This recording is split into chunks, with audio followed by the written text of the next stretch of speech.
Put a little bit of the rub, nigga, I gotta be safe. Let's get to sports talk. Score against the Bengals. Wouldn't bother me. Wouldn't bother me at all. I mean, they have a copy of the tape. They obviously caught the New England Patriots clearly doing something they should not have done. As a result, it harkens us back to Deflategate, Spygate, and the entire run, the tenure of Tom Brady and Bill Belichick in the eyes of some people spanning 19 years. And sometimes that can lead to some frustration. I would say that just an irritant. It's not a big deal, but it's just something that irritates you. And if you're going to be irritated, why not take it out on the worst team in football, who, by the way, is at the center of the controversy at this particular moment in time, who didn't hesitate to remind everybody, this ain't Spygate. We actually have the tapes, as opposed to Spygate where the league had the tape and burned them or whatever they did with them. Okay, and we haven't seen all of those things. Oh, really? What are you trying to imply? That we needed that to beat you? Let us show you and remind you who you are. It wouldn't bother me at all. But wouldn't bother me at all. The reason Belichick is the greatest football coach who ever lived by far is because he takes no one for granted. He doesn't take the Bengals for granted. It's a first-year head coach. Okay. So you're looking for information, and then he'll find the signal from the noise later. But first he wants... I get it. The Bengals is 1-12. I get that. But you still can't look past a team. No matter what their record is, they still put their pass on just like everyone else. It's all about, can the Bengals defensive line pressure Patriots on offensive line? Because their offensive line is struggling. Can they pressure them? If they put pressure on Tom Brady, it could be a long day for them.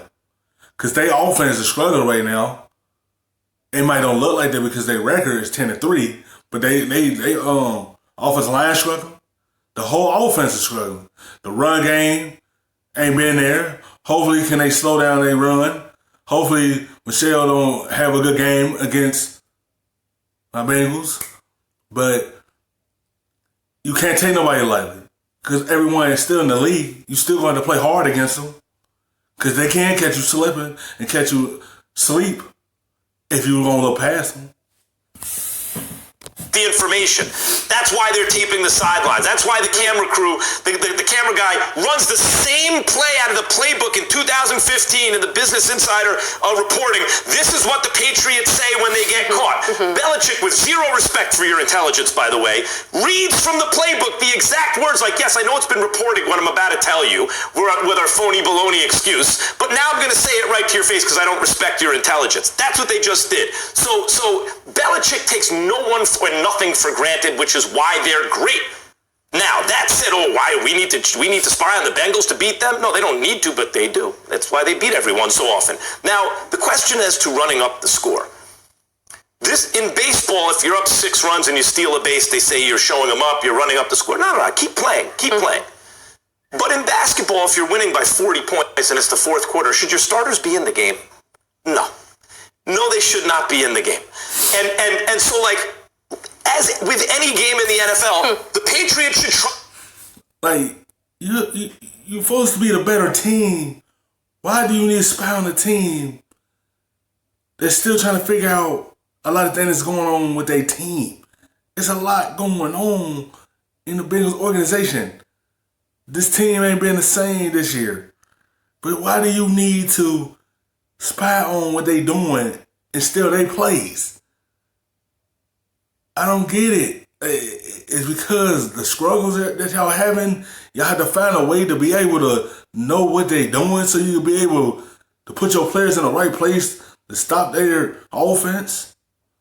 To win the game. Once the contest has been decided, you should proceed as you would normally proceed. If that means yanking some guys off the field, that's what you do. You don't just try to score as many points as possible once the contest is over to prove a point. Last night, I watched a Ravens team that was already locked into the postseason go into the third quarter up 3 touchdowns. And on their own 29-yard line, on 4th and short, they passed the ball. That is the first time that has happened in 20 years. They did it because they are the class of the NFL. I don't care about classy or classless. They did it because they're the best team in football.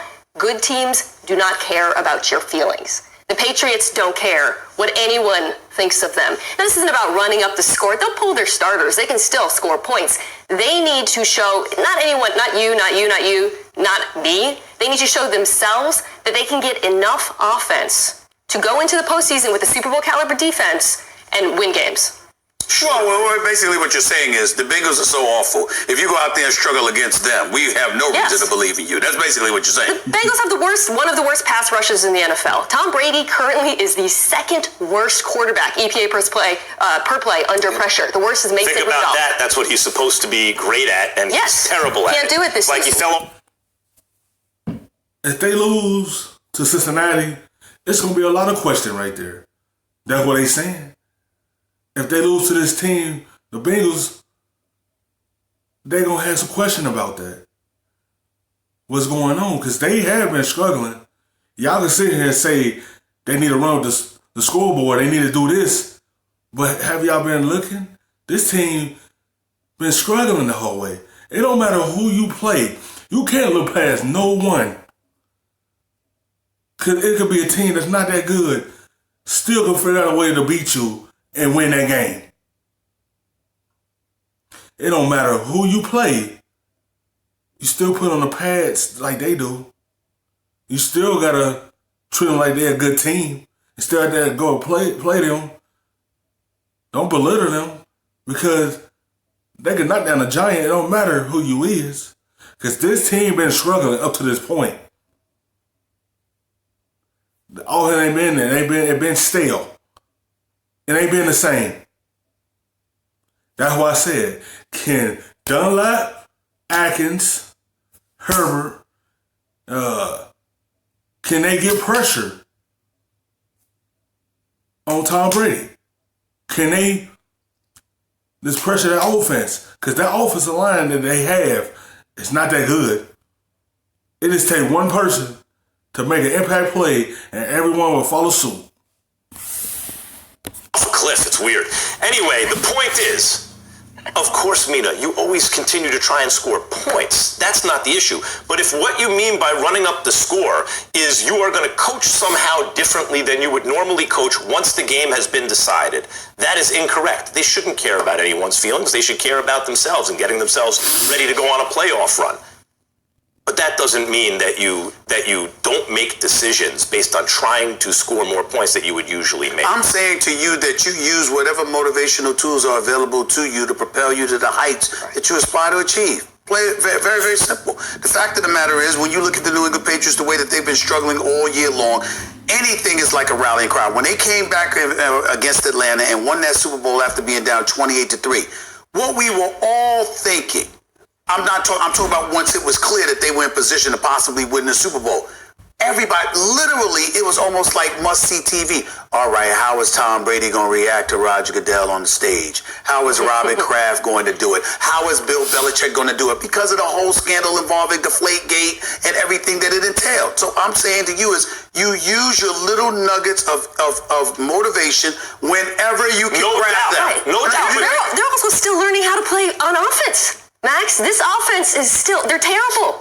This is a weak sauce Patriots offense. They've got rookies and old guys as receivers. Those rookies need to learn how to play with Tom Brady. You don't pull them. I have a question They need for you. every down they can get. That team that beat the Atlanta team and the team last year, they had an outside threat.